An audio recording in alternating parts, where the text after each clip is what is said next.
Sir, अगर कोई law student RERA और रिएट की फील्ड में अपना करियर बनाना चाहता है तो कैसे बना सकता है? देखिए, रेरा एक्ट एक सिंपल इनेक्टमेंट लेके आया गया है लेजिस्लेशन के द्वारा, जिसमें टोटली कंज्यूमर को बेनिफिट पहुंचाने के उद्देश्य से लेके आया गया है। लेकिन उसका मेन उद्देश्य ये नहीं है। इसके साथ में जो प्रमोटर्स हैं उनके प्रोजेक्ट कैसे कंप्लीट हो, क्योंकि बहुत से ऐसे प्रोजेक्ट होते थे जिनमें प्रोजेक्ट तो स्टार्ट हो गए, लेकिन प्रोजेक्ट स्टार्ट होने के बाद में उनको प्रमोटर्स को काफ़ी डिफ़िकल्टीज फेस करनी पड़ती थी, नहीं हो पाते थे प्रोजेक्ट वो कंप्लीट, जिसमें रेरा उनको फैसिलिटेट करता है कि कैसे हो।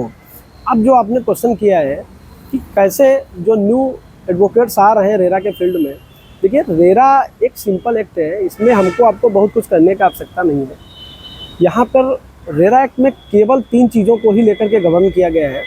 पहला प्रमोटर, दूसरा एलओटी और तीसरा रियल इस्टेट एजेंट। इन्हीं के राइट ऑब्लिगेशन के अकॉर्डिंग ही पूरा रेरा एक्ट चल रहा है, उससे बाहर कुछ नहीं है।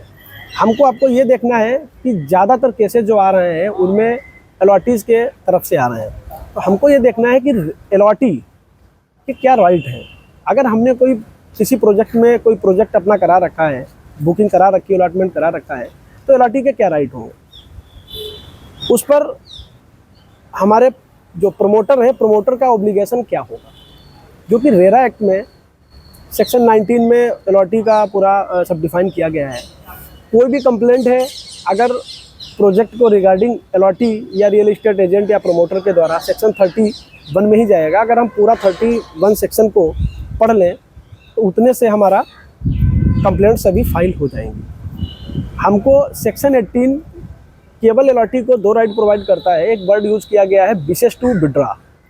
अगर प्रोजेक्ट डिलेड है, वहाँ पर केवल एक ही चीज़ आती है कि एलओटी का ये चॉइस होगी कि वो प्रोजेक्ट से विड्रॉ कर ले, अपना पूरा पैसा रिफंड कर ले विद इंटरेस्ट।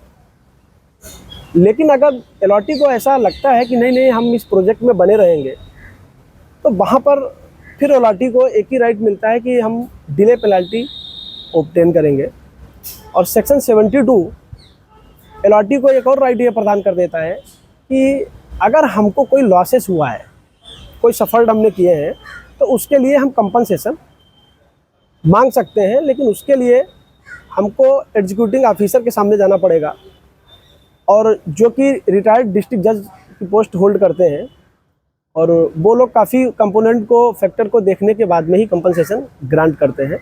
एलओटी के लिए केवल और केवल इतना ही सही आपकी रेरा की प्रैक्टिस हो जाएगी। उसके अलावा में रेरा एक्ट में प्रोजेक्ट कैसे रजिस्टर्ड होगा, डी रजिस्टर्ड होगा, इन सब चीज़ों को गवर्न किया गया है, जिसके लिए हम एक नेक्स्ट मीटिंग लेके आएंगे अपने ब्रदर्स के साथ में, जिसमें हम पूरी तरीके से बताएंगे।